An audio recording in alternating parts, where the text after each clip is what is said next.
मेरी कहानी का शीर्षक है कैसे पड़ा त्रिपुरारी नाम भगवान शिव का। प्राचीन समय में तारकासुर नाम का एक महाभयंकर दैत्य हुआ था, जिसका वध शिव पुत्र कार्तिकेय के द्वारा हुआ था। उस तारकासुर के 3 पुत्र थे, जिनका नाम तारकाक्ष, बिंदुनमाली, कमलाक्ष था। वे तीनों अपने पिता की तरह शिवद्रोही नहीं थे। वे तीनों परम शिव भक्त थे।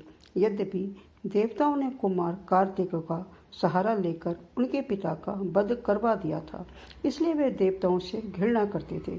अपने पिता की मृत्यु का बदला लेने के लिए वे तीनों मेरु पर्वत पर चले गए और मेरु पर्वत की एक कंदरा में समस्त भोगों का त्याग करके ब्रह्मा जी की कठिन तपस्या करने लगे। उन तीनों की हजारों वर्षों की तपस्या के बाद ब्रह्मा जी उन पर प्रसन्न हुए और वहां पर प्रकट हुए। ब्रह्मा ने प्रसन्न होकर उन तीनों का वरदान मांगने के लिए कहा। ब्रह्मा जी की बात सुनकर वह 3 असुर बोले, परम पिता ब्रह्मा जी, अगर आप हम पर प्रसन्न हो तो हमें यह वर दें कि हम सभी के लिए अवध्य हो जाएं। हमारे जरा और रोग जैसे शत्रु सदा के लिए नष्ट हो जाएं। सभी देवता हमसे पराजित हो जाएं। उनकी बात सुनकर ब्रह्मा ने उनसे कहा, हे महान असुरों, इस सृष्टि में जिसने जन्म लिया है उसे मरना तो पड़ता है। किसी को अमरता का वरदान देना हमारे सामर्थ्य की बात नहीं है, इसलिए तुम कुछ ऐसा उपाय करके वरदान मांगो जिससे मृत्यु का तुम्हारे निकट आना असंभव हो जाए। ब्रह्मा की बात सुनकर तीनों भाई विचार में पड़ गए और बहुत सोच विचार कर ब्रह्मा जी से कहा, परम पिता, हम तीनों के पास ऐसा कोई स्थान नहीं है जहाँ रहकर हम देवताओं से सुरक्षित रह सकें। आप हमारे लिए ऐसे 3 नगरों का निर्माण करवाएं जहाँ पर पहुँचना देवताओं के लिए असंभव हो। वे तीनों नगर अदृश्य होकर अंतरिक्ष में घूमते रहे। उन नगरों में सभी प्रकार की सुख सुविधा हो। उसके बाद तारकाक्ष ने स्वर्ण में नगर का, बिंदुनमाली ने चांदी का और कमलाक्ष ने वज्र के समान लोहे के नगर का ब्रह्मा जी से वरदान मांगा। वे तीनों शिव जी के परम भक्त थे, इसलिए उन्होंने सोचा कि शिव जी हमारा वध कभी नहीं करेंगे। यह सोचकर उन्होंने अपनी मृत्यु का विकल्प इस प्रकार पसंद किया। उन तारक पुत्रों ने ब्रह्मा जी से कहा, जब चंद्रमा पुष्प नक्षत्र में स्थित हो और जब पुष्करावृत के काल मेघों की वर्षा हो रही हो, तब तीनों नगर परस्पर एक दिशा में मिलें, अन्यथा ना मिलें। ऐसा दुर्लभ संयोग हजारों वर्षों में एक बार होता है। तब भगवान शिव एक दुर्लभ रथ पर चढ़कर एक ही बाण से इन तीनों नगरों का नाश करें तो ही हमारा वध हो। ब्रह्मा जी ने उस समय उन दैत्यों से कहा, ऐसा ही होगा। उसके बाद उन्होंने मैं दानव, जो असुरों के शिल्पी हैं, उनका आह्वान किया और उन्हें तारकासुर के पुत्रों के लिए 3 प्रकार के भवन निर्माण करने का आदेश दिया। वे तीनों भवन वरदान के अनुसार स्वर्ण, चांदी और लोहे के बने हुए थे। उस नगर में कैलाश शिखर के समान बड़े बड़े भवन थे। उन नगरों में सभी वृक्ष कल्प वृक्ष के समान कामना को पूर्ण करने वाले थे। उन नगरों में उन 3 भाइयों ने बहुत लंबे समय तक सुखपूर्वक निवास किया। उन असुरों ने बहुत लंबे समय तक वहां पर शिव की भक्ति करते हुए निवास किया। वे जानते थे कि शिव उनके भक्तों का कभी अहित नहीं करते, इसलिए वे निर्भय हो गए थे। उन्होंने देवताओं को अपने प्रभाव से दग्ध कर दिया था। उनके नगर में वेद और प्रणव की ध्वनि गूंजती रहती थी। इसी कारण से उनके नगर और भी शक्तिशाली बन रहे थे। एक तरफ वे शिव भक्ति के कारण बलवान बन रहे थे, तो दूसरी तरफ उन्होंने पृथ्वी पर यज्ञों, हवनों और वेद ध्वनि पर प्रतिबंध रख दिया। अग्निहोत्री ब्राह्मणों की हत्या कर दी, जिससे देवताओं को बल प्राप्त न हो। पुराणों में बहुत से असुर बतलाए गए जो बड़े शिव भक्त थे। रावण भी एक महान शिव भक्त था, परंतु जब भगवान का भक्ति अधर्म का कारण बन जाए तो भगवान को स्वयं अपने भक्तों का उद्धार करना पड़ता है। ऐसा ही तारक पुत्रों के साथ हुआ। सभी देवतागण ब्रह्मा और विष्णु के साथ में लेकर शिवजी के शरण में चले गए और शिवजी के से तारकासुर के पुत्रों के विनाश के लिए प्रार्थना की। उस समय शिवजी ने देवताओं से कहा, जब तक वे 3 महान दैत्य मेरे भक्त हैं, मैं उनका अहित नहीं करूंगा।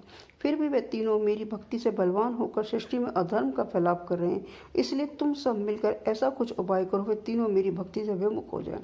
शिवजी की आज्ञा के अनुसार देवताओं का यह कार्य करने के लिए भगवान विष्णु ने एक सुंदर दिव्य स्वरूप धारण किया। वह मुनि वेश में तीनों नगरों में आए और वहां वेदों के विरुद्ध उपदेश किया। उन नगरों के असुरों को अपनी वाणी से शिव भक्ति से दूर कर दिया। उस वेद विरुद्ध उपदेश से प्रभावित होकर उन नगरों की स्त्रियों ने पतिव्रत धर्म छोड़ दिया। जब वे तीनों नगर शिव भक्ति से विमुख हो गए, तब पुण्य देवतागण शिव जी के पास आए और उन्हें उन तीनों असुरों को उनके नगर के साथ नष्ट करने के लिए प्रार्थना की। उस समय शिवजी ने देवताओं से कहा, यद्यपि यह 3 असुर मेरी भक्ति से विमुख हुए हैं, परंतु एक समय तब है मेरे परम भक्त थे, इसलिए मैं उनका विनाश क्यों करूं? उनका विनाश भगवान विष्णु को करना चाहिए, जिन्होंने उन्हें मेरी भक्ति से विमुख किया है। उस समय सभी देवता उदास हो गए।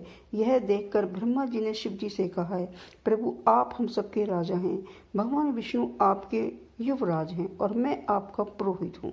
यह सब देवता आपकी प्रजा हैं जो आपकी शरण में आई हैं।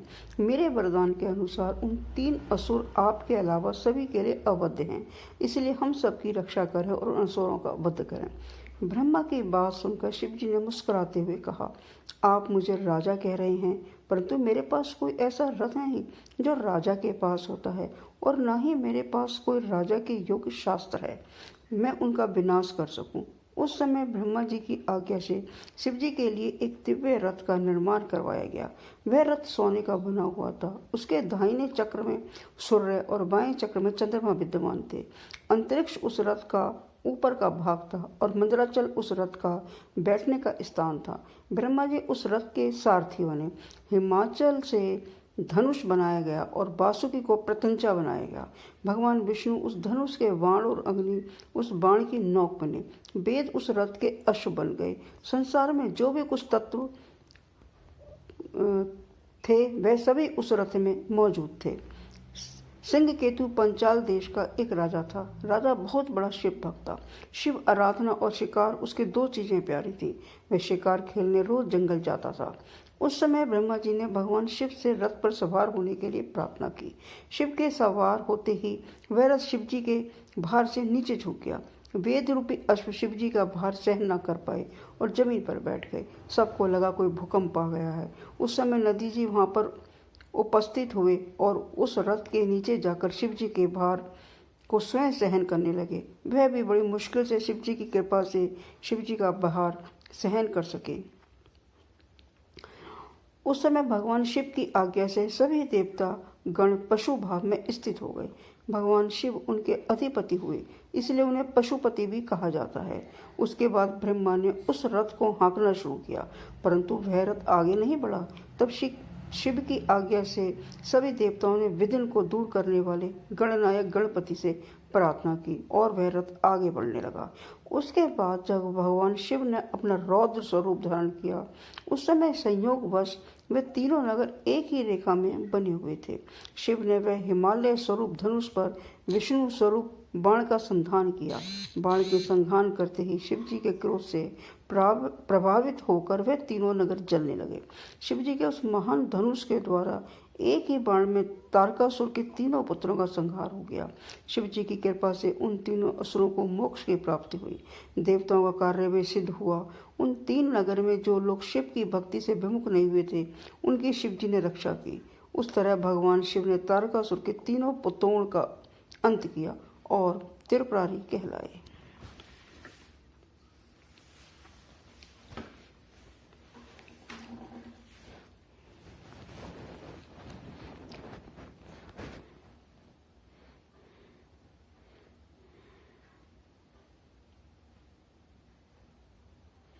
दोस्तों, अगर आपको मेरी ये कहानी अच्छी लगी हो तो लाइक कमेंट शेयर ज़रूर करें, और जो मेरे चैनल पर पहली बार आए हैं वो मेरे चैनल को सब्सक्राइब ज़रूर करें और अपने सुझाव कमेंट बॉक्स में अवश्य लिखें। Thanks for watching my video. Next video में शीघ्र ही मिलते हैं। धन्यवाद। दोस्तों, आपका लाइक और कमेंट मेरे मनोबल को बढ़ाता है, जिससे मैं और कहानियाँ डालने के लिए आपके सामने प्रस्तुत हो पाती हूँ। तो कृपया आप अपने लाइक कमेंट अवश्य मेरी कहानी में दें। Please subscribe my YouTube channel अद्भुत हिंदी कहानियाँ। प्लीज़ लाइक, शेयर और सब्सक्राइब मेरे चैनल को कीजिए।